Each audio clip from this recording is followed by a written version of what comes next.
Neat ಪ್ರಶ್ನೆ ಪತ್ರಿಕೆ leak ವಿರೋಧಿಸಿ ಎನ್ಎಸ್ಯುಐ ಪ್ರತಿಭಟನೆ. ದೆಹಲಿಯ ಎನ್ಟಿಎ ಮುಖ್ಯ ಕಚೇರಿ ಎದುರು ಆಕ್ರೋಶ. ಕೇಂದ್ರ ಶಿಕ್ಷಣ ಸಚಿವ ಧರ್ಮೇಂದ್ರ ಪ್ರಧಾನ್ ರಾಜೀನಾಮೆಗೆ ಆಗ್ರಹ.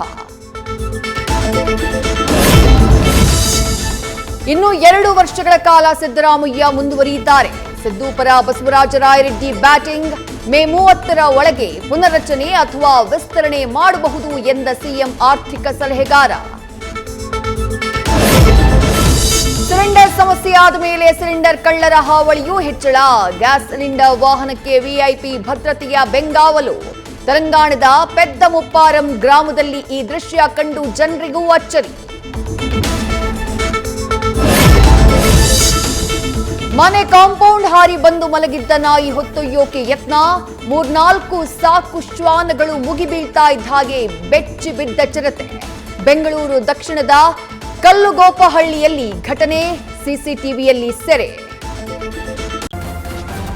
ನ್ಯೂಸ್ ಫಸ್ಟ್ ನಿರ್ಭೀತಿಯಿಂದ ನಿಮ್ಮ ಪರವಾಗಿ.